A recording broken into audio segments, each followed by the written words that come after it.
magnificent things. And Phil is driving like a BMW, figuratively. You know what I mean? Don't pull up on my man. You know?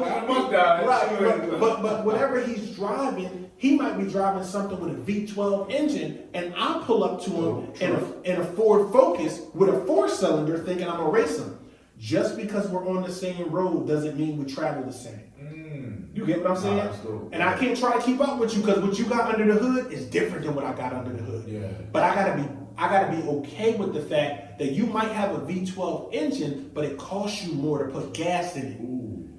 You see what I'm saying? Ooh. The people that's driving heavy, it costs them a lot more than it costs me to start a little t-shirt business. And you still get to the same destination. There it is. But know your vehicle or beyond. Yeah. But you might get there. It might take you a while to get there, but you didn't put as much money in to get there as he did. He had to sell everything to fill the tank. Yeah. Dang. It's different, man. Dang. It's on the road. It's on the road to success. We all driving, but we ain't all the same. Stay in your lane, travel at your pace, and mind your vehicle. That's a gem, man. That's a gem, man. What that jewelry box you talking about? For real, man. That hit me, man. Yeah, that's real. That's real. I got that this week. Yeah, man, absolutely. Were you read that somewhere? No, bro. I was sitting up and I was talking to a friend, and as I was talking to him, it was coming to me. And I pulled out my iPad and I started writing. I said, "Oh, this is good." He's just like, "Whatever." I said, "No, bro, this is real good. I'm getting it." And he didn't pick it up at the time. And I repeated it again to myself. I said, Jim, that was good. For me. This will be the next book. It might be, bro. Okay. It might be. I ain't gonna say that. Okay, don't say too much. Then you gotta let me ask you this, right? I'm always big on psychology. Yeah. Right? Studying people, right? What are some things that you have learned in people, right? People psychology, right? Yeah. What are things that you picked up along the way that help you in dealing and or leading or avoiding people? That's a whole book in and of itself. I'm gonna use a couple quick lessons. One of them is this: people are emotional. Yes. It doesn't matter what that emotion is. It's not always sensitivity. It's just people are emotional because people do not control time. Okay. I want to be very clear in this. We don't know when the end is coming. We don't know when we're going to be out of money. We don't know when our lives might end. We don't know when the sale's over. Yeah. So because of that, we're emotional. Okay. And so what we do is we make emotional decisions. That's why something like a Black Friday sale pulls emotions, because it's the time. I can't control it. Once the sale's over, I'm done, so I gotta go get it right now. Yeah. So understanding that people are emotional based off of the fact that they don't control time, watch this. How you win is when you start to control your time, you then can start to calculate how to sell to people's emotions. Wow. That's super big when it comes to psychology. You gotta know who you're dealing with. Yeah. So you tell them, you put something out, 25%. For example, this is a quick gem. When I was doing my shirts for Black Friday sale, I started Black Friday on Tuesday. And I did a countdown. I did 35% on Tuesday. I seen that. You saw that? Yeah. And every day I dropped it. 30%, 25. So now, I gotta get it before I get to 15. Time, you don't control that. Yeah. You're emotional, so you're gonna buy. And it's still there. It's still there. It's all still there. And the truth of the matter is the 35% code can come back at any time. That's dope. You gotta control your time, and that's how you are able to control the buying habits of other people's emotions. Wow. Right? Same thing with content consumption. As people scroll, it's different things that people like. If you're smart and you use social media well, look at your analytics. Your analytics will tell you a story. I just started taking pictures in decent clothes because I have a clothing company. Yeah. And I noticed certain poses and certain lighting gets me more likes and engagement. So now I stop doing stuff that I like and I put up what they like. Wow. Emotions, because that's going to show people they share, they like. And then as that engagement builds up in the algorithm, more people are like, wow, that's a fire sweatshirt. Where do I get it from? Yeah. That's going in my pocket. Wow. I'm going off the emotion. Okay. It's not about me, it's about them emotions. Okay. So you got to do for the people. You have to. And put yourself behind that. Especially if you're making money. Yes, sir. The psychology of people will make you money. If you can predict the behavior patterns of people based off their emotions, you can continually make money. Y'all got that? Yeah, okay. That's true. Okay. It's true to life. How would people go about learning those techniques? I think first you gotta read books. Leaders are readers. Okay. You know, real entrepreneurs are leaders, are readers, man. They read about, you know, the psychology of the mind. They read about what's it called? The seven steps of highly effective people by Stephen Covey. Okay. They read stuff where it's like Dale Carnegie's, you know, How to Make Friends and stuff like that. So you read business books that basically break down people. Yeah. You know, it's not about the product. The product and the service, people are, that doesn't matter. What matters is people buy people. You know, if I don't smile, if they don't see my face, if they don't see me happy in my own product, chances are they're probably not going to buy it. Wow. They buy me. So if I'm selling them, I have to know who likes me. Yeah. And I have to sell people. That's why it's important to know people. That's why what you said earlier about networking is so important. People like Phil. They buy Phil. They support Phil. Yeah. So they'll always do that no matter what your service or product is on the back end because you've always networked and connected people. It's your connection with people. There it is. Gotcha. So invest in reading material and also listen to dope podcasts like this that will give you free gems so you can go out into the world and master and conquer it. Gotcha. Yeah. No, that's what's up, man. Yeah. That's what's up. I'm learning a lot today. Oh, and I appreciate you. Yeah, man, this is good. It's funny, man. I've been next to this brother since what, 12, 13? We had a long time, brother. And ins and outs, you know what I mean?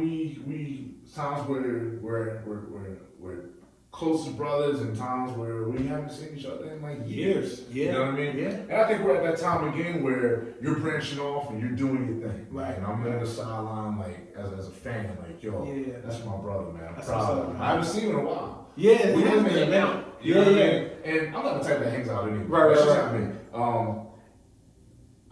I had an episode prior. I met with Dante Moore, right? Mhm. And I told him about this. Like, I just feel like I don't make a good friend, Mm. right? And I don't know. People say I've heard people say, "No, you're a good friend." I personally feel like I don't because in my mind, a friend is somebody who's always there checking up on you. You know, what I mean, you guys hanging out. And Yeah. da-da-da-da-da. I'm more so the networking type, right? Right.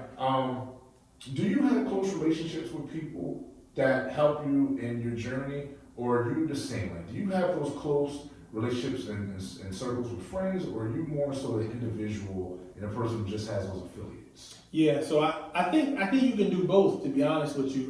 You know, I've had people that I thought were friends, but they were all just associates, you know. But now in my journey, you know, I'm 34 and I'm old enough to know that I have specific friends for specific things.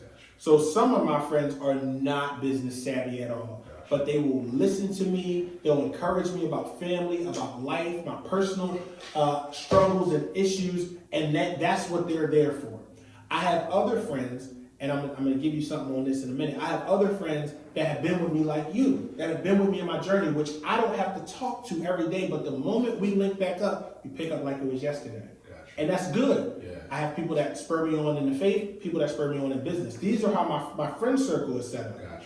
But I think that the smartest thing for anyone to do with your friends, because again, what you're saying is not a bad thing. If you're so focused or narrow-minded, I like that. I'm gonna throw it on there. But you're so focused or narrow-minded that you're focused on your business, your future, your vision, your investments, And your family, right? So that's important to you. You don't have time to, mingle and hang with friends, but that doesn't make you less of a friend. But I will say this, I think each of us should have people on each level.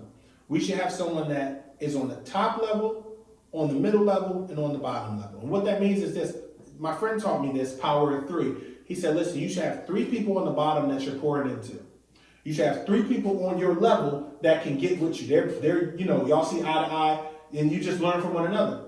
Then you should have 3 people above you that pour into you. When you have a healthy relationship like that, 9 different ways to communicate, I can talk to you about anything, and you can talk to me about anything. But there's some folks I can't talk to about everything, but I can give them game and keep teaching them and cultivating them so they can become the next leader or whatever. And then the person I'm eating from, they just gonna mentor me and give me what I need to be sustained. That's how you build. And they don't have to be your best friend. They could be an older person. It could be somebody that's mentoring you from afar on a podcast. But as long as you're getting that and giving it, that's what life is about, man. Okay. So giving and receiving. Yeah, for real. It's like a serving continuum almost. It's like you're serving or you're learning and you're teaching. You're learning and you're teaching. Student teaching. You know, I got it. Let's get on the plug. I'm plugging it all in there, man. We got it. We got this shit, man. We got it. We want some motion. We got you. You know what I mean? Nah, that's what's up, though, man. Yeah. That's dope, man. That's how you do that. I'm hearing a lot of positivity. Yeah. From all your ventures, right? Mm-hmm. Let's get real. Yeah. Give me some negatives. Give me some things that have broken you, have hindered you, have put you. I don't know if you ever been through depression or pain. Yeah. Give us some of those things, right? Yeah. I'll say this, man. My most successful venture, in my opinion, was my nonprofit. Okay. Yeah. You know, at a young age, you're able to gallivant and get 300 plus young people. You're able to do it all from the muscle, get seed grants, you know, have your 501c3 and be in the city and known for your work. And I'll say the biggest hit for me was how it dissipated because you can't control time. And so people grew up, the young component wasn't there, people were going to college, and then the fire for what we were doing at a young age wasn't there. After a while, taxes hit, you don't do your 501c3 stuff right, and then that tax exempt status is gone. And I look at it and I'm like, man, that was such a crown jewel, and now it's gone. You know, so sometimes, man, that really messes me up. Because I'm like, we had a lot of influence in what we were doing in our city.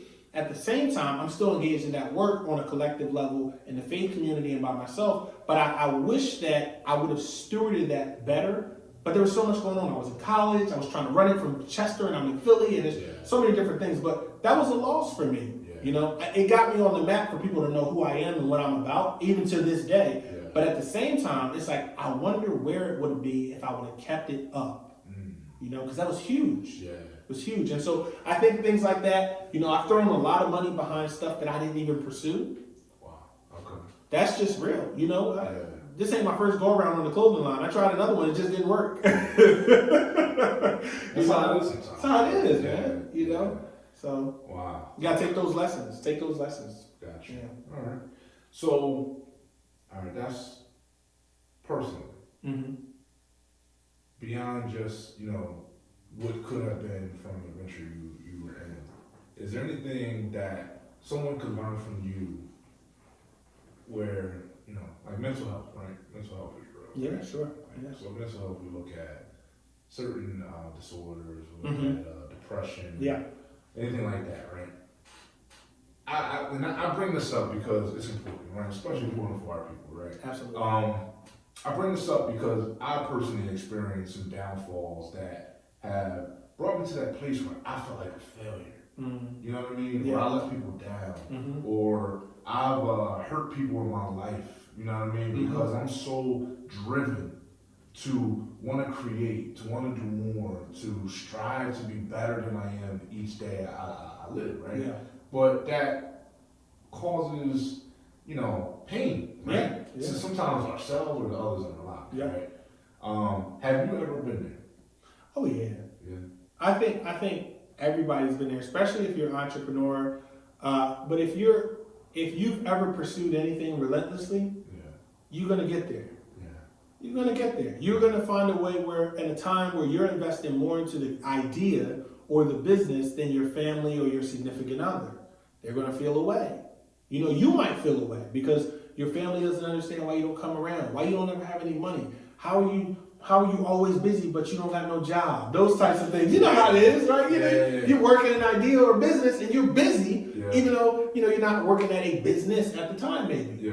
And you know, that stuff weighs in on you. You start thinking when the money's not coming in and the bills got to be paid and you've been investing in this idea and people aren't supporting you. And this is a big thing. Don't worry about your friends and family supporting you. Get that off your head. Your target audience and your target client is not your friends and family. They just aren't. Get that out.